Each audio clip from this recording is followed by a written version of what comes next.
चर वाले रैखिक समीकरण, दो चर वाले वाले रैखिक रैखिक समीकरण, दो चर वाले रैखिक समीकरण। इस वीडियो में हम जानेंगे दो चर वाले रैखिक समीकरण। ये आपका वीडियो है फर्स्ट, ठीक है।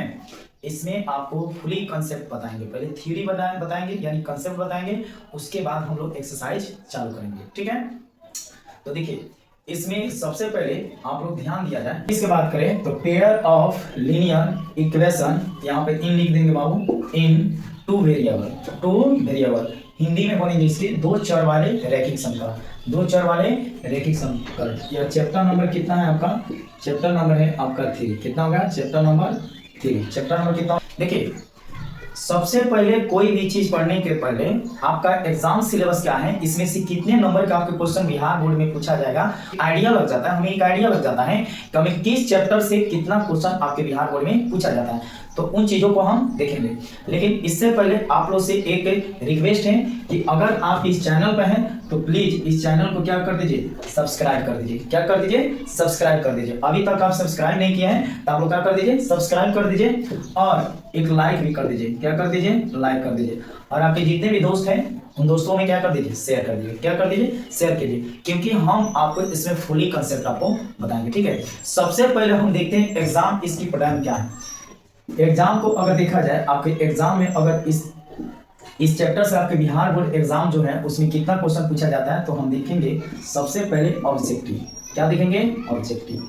ऑब्जेक्टिव की अगर बात किया जाए तो इससे 3 से 4 आपका ऑब्जेक्टिव पूछा जाएगा। कितना पूछा जाएगा? 3 से 4 ऑब्जेक्टिव पूछा जाएगा। एग्जाम टाइप हो गया आपका। अगर लघु की बात किया जाए, लघु के पॉइंट्स अगर देखेंगे तो लघु आपका लमसम यानी 2 अंक वाले क्वेश्चन, 2 अंक वाले क्वेश्चन 2 को पूछा जाएगा। तो ये हो जाएगा 2 दूना 4 अंक यहाँ से आ जाएगा। और एक दीर्घ में यानी ग्राफ विधि से, किस विधि से? ग्राफ विधि से ये एक क्वेश्चन पूछा जाएगा। एक क्वेश्चन आपको पूछेगा 4 नंबर के, तो भी कितना हो गया? 4, यानी 4 4 8 8 4 12, यानी मोटा मोटी 12 प्लस से आपका इस चैप्टर सब का कवर हो जाएगा। होता क्या है, दीर्घ उत्तरीय कभी 2 क्वेश्चन पूछ देता है। कितने क्वेश्चन पूछ जाता है? तो 2 पूछेगा। तो अगर 2 पूछ देगा तो यहाँ पर कितना होगा? 4 दूना 8 नंबर भी हो सकता है। तो यानी मोटा मोटी आपको 10 से 20 नंबर इस चैप्टर से पढ़कर आप नंबर ला सकते हैं। तो यह है आपका एग्जाम पैटर्न। क्या है? Exam pattern. इतने चीजों को आप पढ़कर 15 से 20 नंबर आप इस चैप्टर से पढ़कर नंबर ला सकते हैं। तो यह आपके लिए बहुत ही इंपॉर्टेंट चैप्टर है, ठीक है। तो चलिए हम आगे देखते हैं। बेसिक समझिए, जैसे ये समझिए, ये चर हुआ, ये क्या हो गया? अचर। क्या हो गया? अचर। तो चर जो होता है यानी एबीसीडी का कोई भी लेटर, एबीसीडी का एक्स वाई जेड, यानी किसी भी लेटर को आप क्या कहते हैं? चर कहते हैं। क्या कहते हैं? चर कहते हैं, है ना। जिसका मान बदलता रहता है उसे क्या कहते हैं? चर कहते हैं। क्या कहते हैं? चर। एक क्या बोलता है? अचर। क्या बोलता है? अचर। इनफाइनाइट हो जाएगा। तो ये समझ गए, ए होता है चर और ए होता है अचर। क्या होता है? अचर, ठीक है। इसके बाद आप समझिए एक्स, कुछ समीकरण हम देखते हैं। समीकरण आपको इससे ज्यादा दिखना है। समीकरण आपका टॉपिक हो गया समीकरण। तो देखिए होता क्या है समीकरण में, जैसे x + 4 = 0। बोलिए x + 4 = 0। तो यहाँ लिखेंगे x बराबर, देखिए इसमें होता क्या ना, अगर यहाँ प्लस है तो उधर ले जाएंगे तो माइनस हो गया, ठीक है। a है राइट यानी दाएं, a है बाएं। तो यहाँ प्लस में 4 है तो इधर क्या होगा? माइनस में हो जाएगा। क्या चीज हो जाएगा? माइनस में होगा। सेम चीज जैसे मान लीजिए यहाँ पर y है, यहाँ -10 है, ठीक है। बराबर में क्या है? 0। बराबर में क्या है? 0। तो इसलिए y बराबर भी लिख सकते हैं माइनस, सॉरी यहाँ माइनस है तो क्या हो जाएगा? प्लस में 10। प्लस में क्या हो जाएगा? 10। 3 नंबर समझेंगे। और कोई चीज मान लीजिए गुना में है, कोई चीज क्या है? गुना में। बराबर में कितना है? मान लीजिए 9। बराबर में कितना है? क्या है? 9 है। तो आप समझिए यहाँ पे हो जाएगा 4x बराबर, यहाँ पहले से क्या है? 9 है। पहले से बोलिए क्या? 9 है। एक प्लस में तो इस साइड ले जाइए तो माइनस हो जाएगा 4। या बोलेंगे बाबू 4x, 9 में से -4 घटाइए, कितना होगा? 5। तो यहाँ समझिए ये क्या चीज में? मल्टीप्लाई में, गुना में है ना जी। तो गुना को जब रोकिएगा यहाँ पे इसलिए, तो x को रोकिएगा तो देखिए यहाँ ये हो जाएगा आपका कितना होगा? 5 और इसका बाई हो जाएगा। क्या हो जाएगा? बाई। तो यानी x का वैल्यू ये हो गया। x का वैल्यू ऐसे ही आप लोग निकाल सकते हैं। कुछ आपको क्या आप समझिए स्क्वायर में समझते हैं। 2y² - 4 बराबर कुछ भी ले लीजिए, 1 ले लीजिए। क्या ले लीजिए? 1 ले लीजिए। तो यहाँ समझिए 2 वाई स्क्वायर बराबर, बोलिए यहाँ 1 है तो इधर भेजिए तो प्लस क्या हो जाएगा 4 हो जाएगा, कितना हो जाएगा 4, तो ये हो जाएगा 2y स्क्वायर बराबर में कितना हो गया 4 1 5। या आप देखेंगे बाबू वाई स्क्वायर को रोकेंगे, वाई स्क्वायर को क्या करेंगे वहां पे रोकेंगे तो 5, इसका हो जाएगा बाटा कितना हो जाएगा 2, तो इसलिए y को रोकेंगे तो रूट अंदर 5 कितना हो जाएगा 2, 5 कितना हो जाएगा 2। तो इसी तरह आप इसका वैल्यू भी निकाल सकते हैं। ठीक हो जाएगा टॉपिक x और y का मान निकालें, क्या करें निकालें।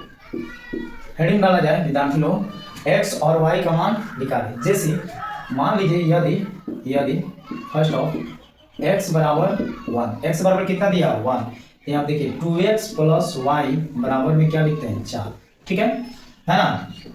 यहाँ एक नंबर इसको करते हैं, यहाँ वैल्यू रखिए तो यहाँ हो गया 2 और x का वैल्यू कितना है 1 और प्लस में y बराबर में 4, या 2 में 1 से मल्टीप्लाई करिए 2 प्लस y बराबर 4 है ना। अब देखिए y बराबर यहाँ हो जाएगा 4, ये प्लस में तो साइड भेजिए -2 घटाइए तो कितना होगा 2, ये क्या होगा आंसर। तो इसी तरह कभी x का वैल्यू देगा कभी y का वैल्यू देगा तो वहां से आप लोग वैल्यू निकाल सकते हैं। जैसे 2 नंबर मान लीजिए यदि x बराबर -2, x बराबर कितना दिया हो -2 दिया हो, आपका समीकरण कोई समीकरण उठाते हैं जैसे 3x प्लस 4y बराबर 0, तो इसका कैलकुलेशन करिए तो बोलिए x का वैल्यू कितना है 2 है, -2 है, तो 3 गुने माइनस कितना हो जाएगा 2, बोलिए 3 गुने कितना हो जाएगा -2, आप प्लस में बोलिए 4y बराबर में 0, बराबर में क्या हो जाएगा 0, या यहाँ देखिए इसको मल्टीप्लाई करिए तो ये हो जाएगा -6, कितना होगा -6, अब प्लस में 4y बराबर में 0, यहाँ देखेंगे ये हो जाएगा 4y, इसको बोलिए ये माइनस में तो साइड ले प्लस रिजल्ट देगा 6, प्लस रिजल्ट कितना हो जाएगा 6 है, इसलिए y बराबर 6/4, इसको काटिए ये हो जाएगा 3 और ये हो जाएगा 2, यानी 3/2, 3 दूना 6 और 2 दूना 4, तो y का वैल्यू कितना होगा 3/2।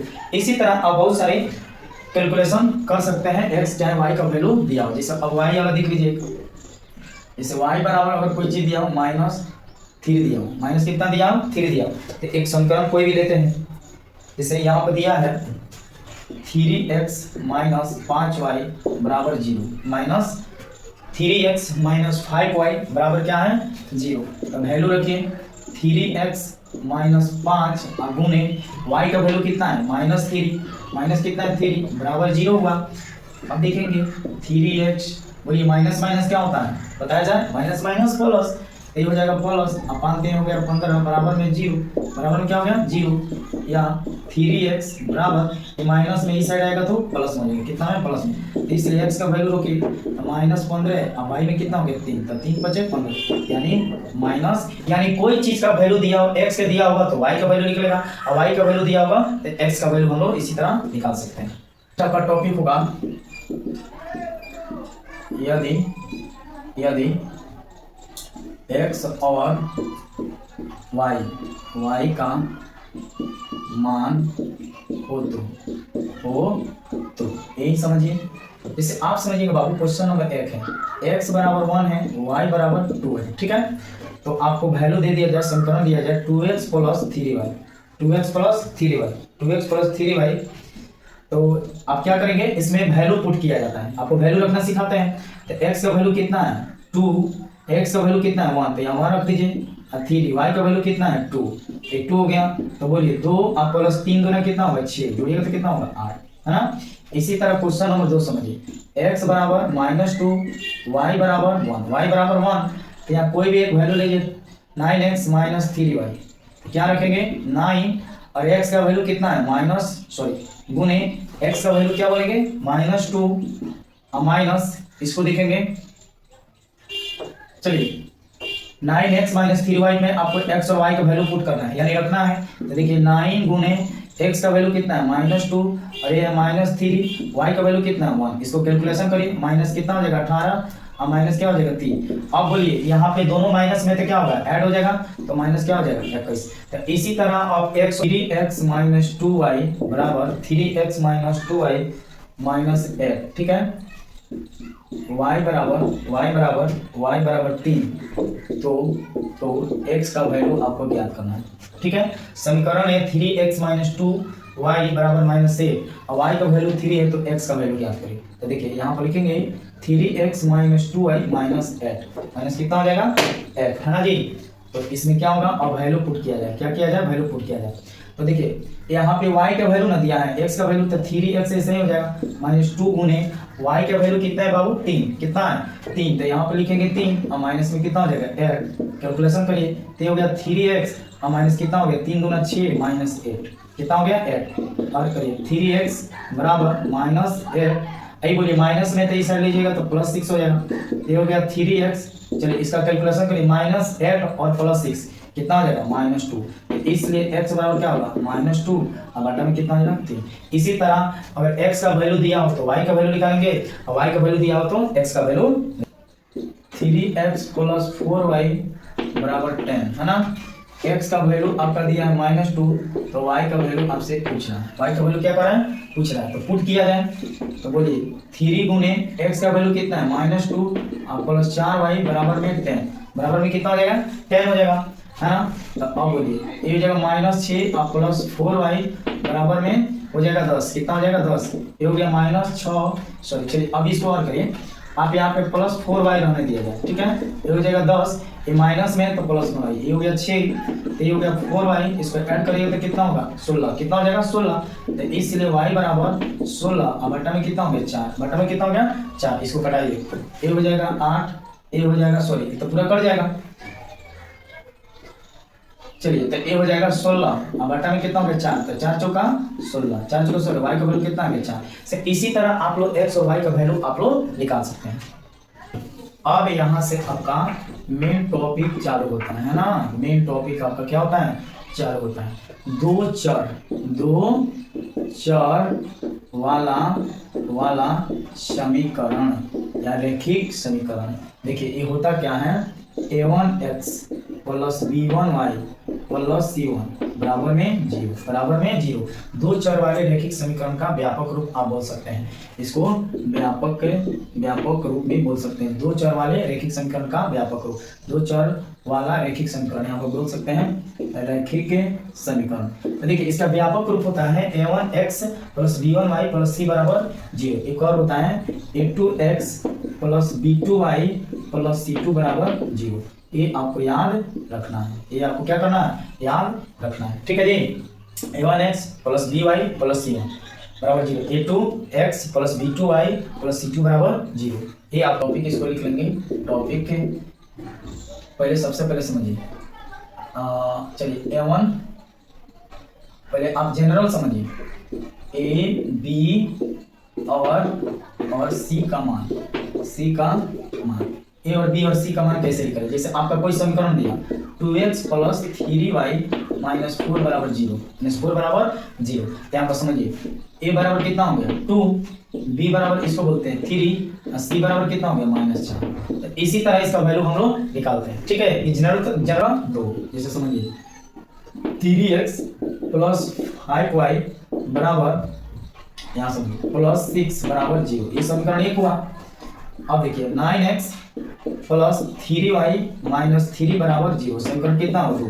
तो इसमें सबसे पहले हम a1 a2 b1 b2 c1 c2 का वैल्यू निकालना जानेंगे।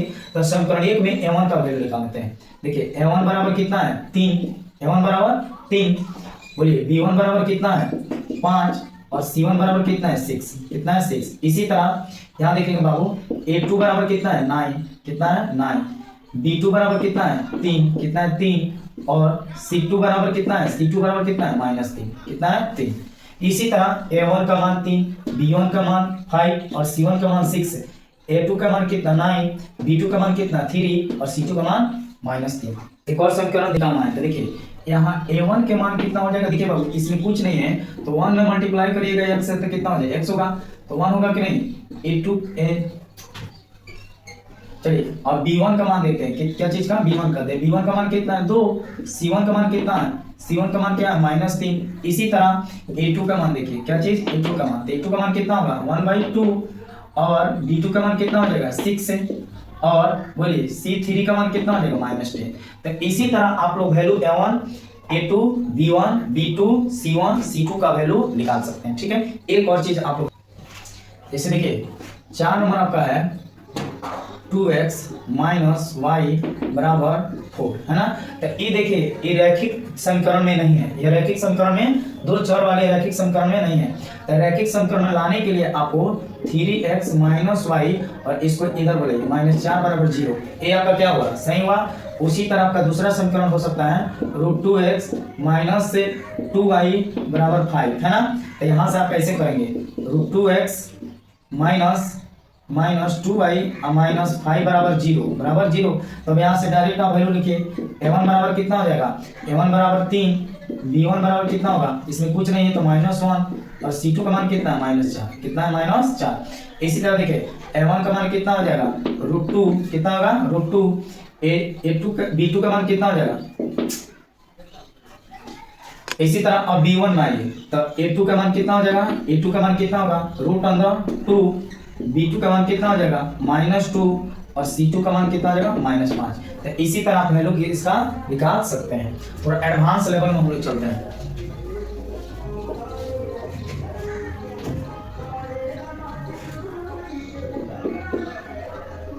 (2x + 4 = 0) इसमें अगर पूछ दिया जाए तो बोलिएगा A बराबर A1 बराबर 2। देखिए B1 का मान इसमें हमें नहीं है, तो B1 का मान नहीं है तो क्या रखेगा 0। लेकिन C1 का मान है, C1 का मान है कितना है 4। तो इस तरह की वैल्यू आता है